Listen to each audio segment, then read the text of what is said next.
Hello ladies and welcome back to my channel. I hope you all had a wonderful Christmas. I hope that my eyebrows, oh my God, they look actually, looking at them on the camera, they look wild. I hope they're not going to be too much of a distraction. I have just tinted them. I tint them myself. I've just tinted them this morning.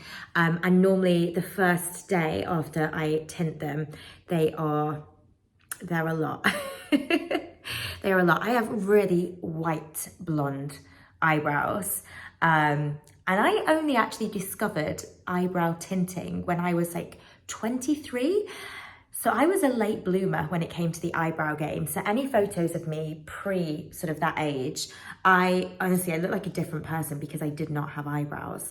They're a bit much, but normally I do them a bit darker because I tend to find my eyebrows fade really quickly.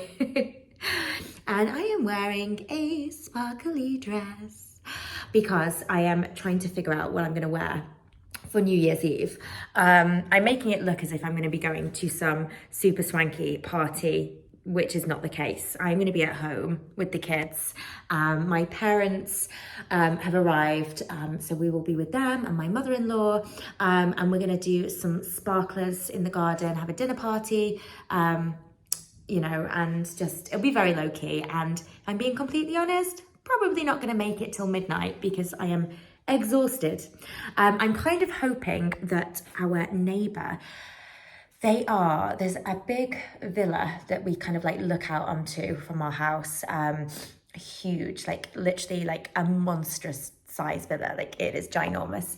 And they have done quite a few times over this year, like really elaborate firework displays that have gone on for like 20 minutes. So I'm kind of hoping that they pull out the stops for New Year and we get to have our own private firework display. So yeah, I thought I'm gonna figure out what I'm gonna wear. It's probably gonna be this sort of sparkly number. As I said, not going anywhere, but I still love to dress up, and I'm gonna, jazz up the table and get the kids in their sort of fancy party wear, and they're gonna do little sparklers and things, but yeah, probably not going to make it until midnight, if I'm being honest. So yes, quick catch up. I had a very lovely Christmas. Yeah, it's such a nice sort of kind of stage that the kids are at, because Rafi now sort of really understands sort of Santa, and sort of doing that whole like Christmas Eve routine was just, it felt so magical. Christmas Eve was actually a really, really lovely day because we took the kids out. We went to Puente Romano, my best Spanish accent, Puente Romano Chiringuito. So it's this beautiful restaurant on the beach where we had a really lovely lunch. We had a couple of copa de cava to sort of celebrate Christmas Eve. The kids were playing, the weather was just amazing, and it was just, yeah, it was just gorgeous. And then we walked up to the Marbella Club Hotel. So Puente Romano and the Marbella Club, they're in kind of close proximity to each other. And they are two of my favorite hotels here in sort of the Marbella area. So we walked up then to the Marbella Club, where we got sort of coffee and desserts and just had a look around their Christmas decorations, which were absolutely gorgeous. And then, yeah, we came back home and we did our sort of Christmas Eve routine. And then obviously Christmas Day was just being at home with the kids, sitting down. I'm exhausted. Yeah, being at home with the kids and then playing with their toys, and just, yeah, it was just us, so me, Philip and the three kids, and then my mother-in-law for Christmas Day, and then my parents arrived last night, so they're going to be with us for New Year. So yeah, it was super chilled. And then just the past couple of days, we've just been sort of hanging out at the house. We had some friends over, and yeah, it was just been a very chilled few days. But let's get into the topic for today's conversation, because I want to give you some really practical guidance on how you can shift into your feminine energy more and create success from your feminine, embracing your feminine more in the year ahead.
So the topic of feminine energy and feminine leadership is something that I'm incredibly passionate about, and it's a big part of the work that I do.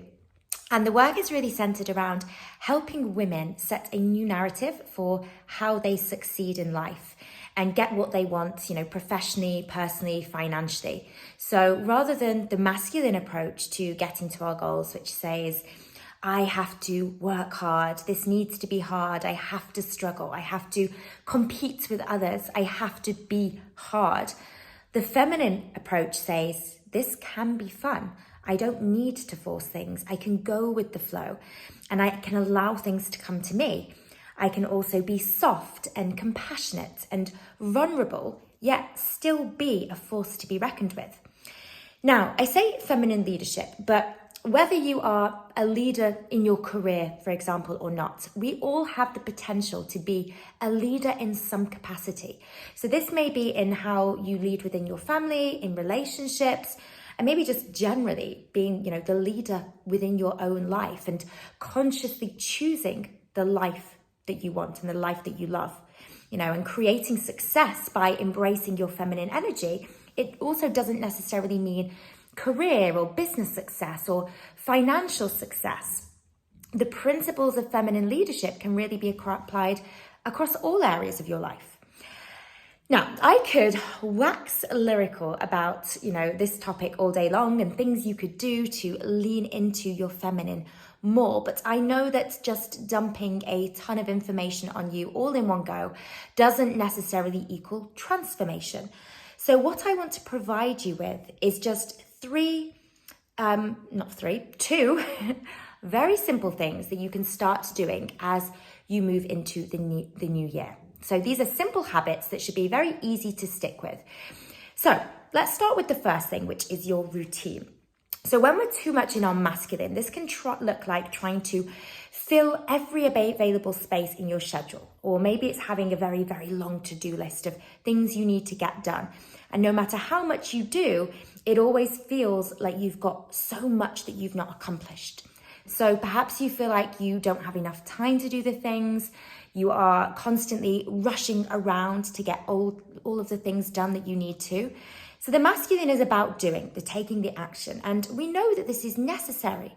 But being too much into our masculine means that we often operate from a place of stress and panic. Now, for many of us, stress has actually become our emotional home. So it's where we actually feel the most comfortable because it's the most familiar to us, even if we know it's not serving us. So I often hear from women that they struggle to truly relax, or maybe they feel like they actually thrive under pressure. So it's almost like this addiction to the feeling of stress. And so we create our lives in a way that then perpetuates cycles of stress. So, the endless to-do lists, the busy schedules, the constant just busyness of life.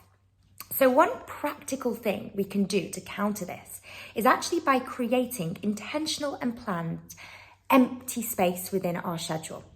So this is dedicated, scheduled time, maybe for an hour, where you plan absolutely nothing. So rather than prioritizing what you need to do, instead, during this time, you are prioritizing simply being and just allowing your intuition to guide you in the moment. So a good question to ask yourself during your intentional empty space is, what do I really need right now? So it could be to just simply sit and do nothing. It may be to move your body. It may be to get outdoors and feel the ground on your bare feet.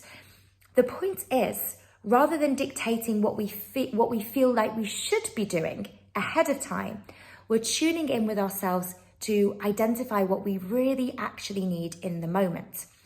And the more of these intentional empty spaces that you can create through the day, the more opportunities you have to connect with your feminine and who you are, who you really are, rather than the things that you do shape your feelings of worthiness. So we often pride ourselves on how much we do because it's so heavily linked to how worthy we feel.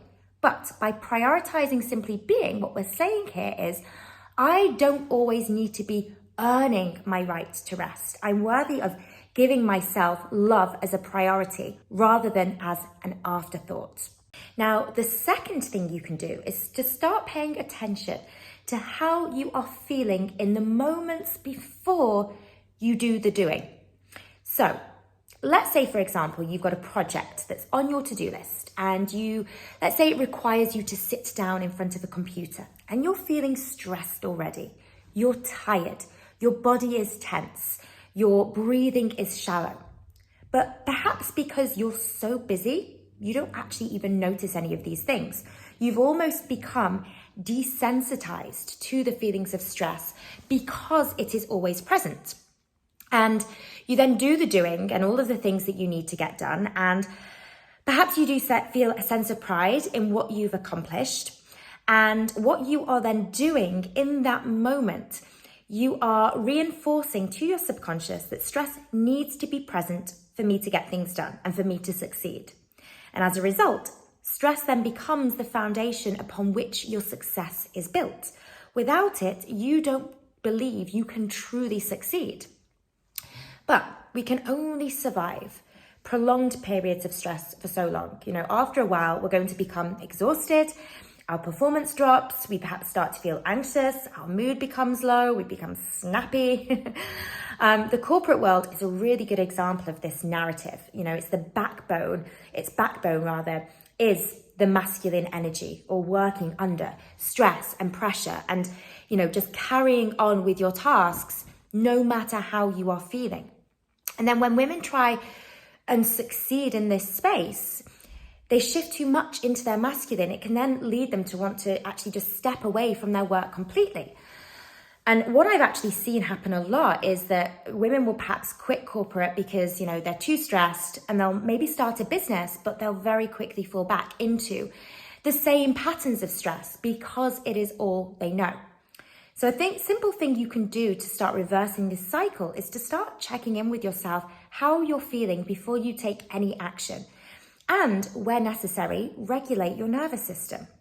So when we're in our masculine, we will often ignore how we feel for the sake of just getting things done. But to lean into our feminine more, we can actually check in and ask ourselves, well, how am I feeling right now? So some things to pay attention to here.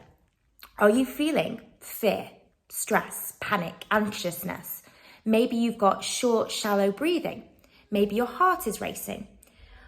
Rather than just pushing through these feelings, we can use a very simple vagus nerve breath to release tension and stress. So your vagus nerve then, it helps disengage your fight or flight response. So when you're stressed, your heart rate and your blood pressure increase and you become focused on survival. So the vagus nerve, what it does, it helps bring you back to a stable state when the stress is over. So activating your vagus nerve and the rest of your parasympathetic nervous system, it's a cue to your body that it's not in immediate danger. So that will then help you to calm down and relax, which means we can then approach our tasks differently. More likely than not, the task that you're doing, it's going to feel easier, lighter, perhaps even more fun. So we need to activate our vagus nerve. And to do this, we can use a very simple box breathing technique. So inhaling for 4 seconds, holding that breath for 4, and then exhaling for 4. And you can do this perhaps sort of 10 rounds before whatever it is that you're about to do. And what this means, it means you're going to be taking action from a much calmer place. And what we're reinforcing here is that we can do things without needing to be in our masculine. We can accomplish our goals in a more feminine way. Okay, this more calm, centered, relaxed way, and still get the things done that we need to. So, have you tried any of things? When you have tried them, let me know in the comments how you found them. And then on that note, because I won't be seeing you now until 2024, enjoy these final few days of 2023, and I will catch you on the next video. Have a wonderful new year, ladies, and I will speak with you soon.